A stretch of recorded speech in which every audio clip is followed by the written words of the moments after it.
Je ne sais si le maire de Chapais est encore ici. Il a dû quitter. C'est parce que, à la suite des commentaires de la mairesse de Chibougamau, je me suis dit peut-être que ça serait intéressant d'avoir le son de cloche qui se passe à Chapais, à savoir s'il y a eu des initiatives de prise à Chapais, comme vous en avez initié ici. Même chose. Il y a eu des rencontres à Chibougamau, il y a eu des rencontres à Chapais qui se sont déroulées. La semaine passée, il y a eu une séance publique ici, il y a eu des séances publiques à Chapais. On fait ça en collaboration avec les gens de Chapais. Je ne sais pas, M. Cournet. Non. C'était vraiment Chapais-Chibougamau dans ce cas-là, c'est là qu'on était rendu. Mais à Mistissini, on a fait des choses en collaboration quand on a fait venir les gens de la Saskatchewan. Là-dessus, on a travaillé avec John, M. Longchamp de Mistissini. Oui. Puis en collaboration, on a fait venir les gens de la Saskatchewan pour justement qu'ils rencontrent ces gens, ces eux, publiquement, et les gens chez nous ici à Chibougamau. Malheureusement, ils ne pouvaient pas être à Chapais, mais lors de cette séance-là, il y a eu des gens de Chapais qui sont venus à Chibougamau. Et l'idée exprimée, évidemment, par M. Kuhn, est-ce que vous êtes réceptrice, réceptive, devrais-je dire, à ça? Oui. Je suis tout à fait. Puis même, on va revoir tout à l'heure, je suis allé voir mon collègue de la CRI, M. McKenzie. Je vais parler avec M. Longchamp cette semaine pour essayer de voir de son côté. Parce que ce que je comprends, c'est qu'ils ont eu le même genre d'intervention hier. Ce que je comprends, c'est que la Commission canadienne de sécurité nucléaire est prête à revenir. Oui. Puis nous, on a des experts qu'on pourrait leur proposer aussi de venir, qui veulent aller à Mistissini aussi. Fait qu'on va revoir cette initiative-là. Très bien, Mme Cyr. Merci. Allez, monsieur. Bonjour, mon nom est René Savage de Chibougamau. Je suis natif. Comme M. Kuhn, puis comme l'autre dame, on a certaines interrogations ou des craintes. Par contre, je crois qu'il y a des instances, il y a des comités gouvernementaux qui supervisent ou qui vérifient de très près tous les nouveaux projets. Les projets sont suivis comme ils n'ont jamais été. C'est très difficile de repartir des projets. Puis la question qu'il faut se poser aussi comme résident, on veut protéger notre coin de pays, nos gens, on les aime, c'est bien, je comprends ça. Mais est-ce que, je crois qu'il faut se poser la question, est-ce que l'énergie nucléaire ne sera pas l'énergie verte de l'avenir plutôt que de brûler du charbon ou du pétrole pour en produire? Posons-nous les questions, on est des producteurs d'hydroénergie, une énergie renouvelable verte, l'uranium, c'est pour des centrales, ça ne fait pas que des bombes atomiques, ça ne fait pas que des Tchernobyl. Donc, posons-nous la question comme individus, mais qu'on ait un nouveau, des experts qui viennent nous rassurer, puis qui répondent aux gens à des questions, pas à des choses qui sont arrivées dans le passé. Parce que le passé, il est arrivé plein d'atrocités à la grandeur de la planète. On fait les choses différemment maintenant. Les entrepreneurs ou les promoteurs des projets sont suivis, je crois, de manière très, très stricte, que des experts reviennent nous expliquer comme il faut, mais que les gens qui ont des questions arrivent avec des questions précises. Est-ce que ça, c'est possible? Est-ce que ça peut arriver? Pas dire, à un moment donné, il est arrivé ça dans tel pays ou dans tel pays. Si on fait les choses correctement, différemment, on peut arriver avec des résultats différents. Fait que moi, comme M. Kuhn, je suis inquiet, mais je veux également développer le nord du Québec, la région, faire travailler les gens de la région, Chibougamau, Chapais-Mistissini.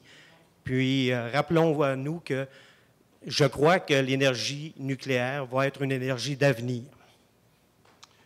Merci, monsieur, pour vos commentaires. Est-ce qu'il y aurait d'autres questions ou d'autres commentaires à exprimer? Oui, monsieur. Merci, Monsieur le Président. Deux questions très brèves, puis j'attends les réponses aussi brèves parce que l'heure avance.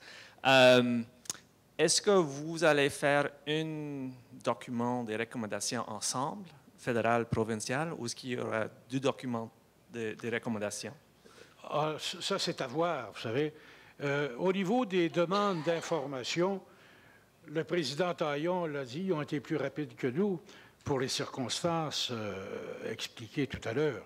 En ce qui a trait à la recommandation, nous sommes assujettis, comme ça a été mentionné, à une procédure qui nous amène à faire cette recommandation-là à l'administrateur.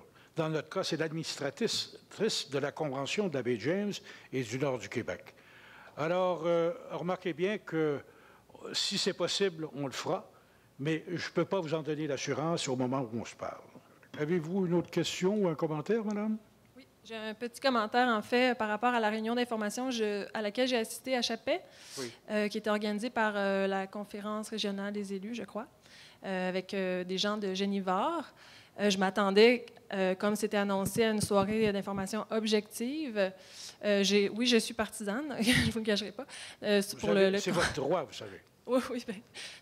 C'est le bonheur de vivre dans un pays libre. Voilà. Et c'est ça. Donc, en assistant à cette réunion-là, avec des experts, oui, sur l'uranium, moi, j'ai senti que j'avais été informée seulement sur un parti de la question. Donc, que les gens étaient plutôt favorables, disons, en étant des experts qui travaillent déjà dans l'industrie du nucléaire. J'ai des noms, je sais que c'est des gens qui sont peut-être affichés en défaveur de l'uranium au Québec, mais je voulais juste en nommer quelques-uns au cas où vous avez besoin de suggestions. Il y a par exemple le docteur Gordon Edwards, qui est de l'Université McGill, M. Michel Duguay, qui est un docteur en génie nucléaire, Éric Notabaer aussi, qui est un professeur en médecine à l'UDM. C'est tous des gens qui seraient... qui voudraient bien venir, en fait, présenter une soirée d'information, tout ça. Donc, ils attendent juste une invitation, je crois. Merci. Bon, bien alors, il a été mentionné tout à l'heure, vous savez, cette possibilité, Madame la mairesse l'a mentionné, cette possibilité d'avoir une rencontre avec la conférence régionale des élus. Alors, je pense que votre message est passé et qui a été capté. Est-ce qu'il y aurait d'autres personnes désireuses de s'exprimer? Oui, monsieur. Serge Boulanger, citoyen de Chibougamau. En fait, moi, j'aimerais juste rappeler que toutes ces études indépendantes-là sont aux frais des contribuables et que déjà, il y a des instituts, des professionnels comme vous, comme le Centre de recherche là, sur le nucléaire, qui sont également financés là, par les contribuables. Alors, moi, j'ai pleinement confiance. Oui, je peux avoir des inquiétudes, mais j'ai pleinement confiance en les professionnels qui, à mon sens, sont indépendants. Vous êtes les représentants de la population vis-à-vis l'entreprise en question.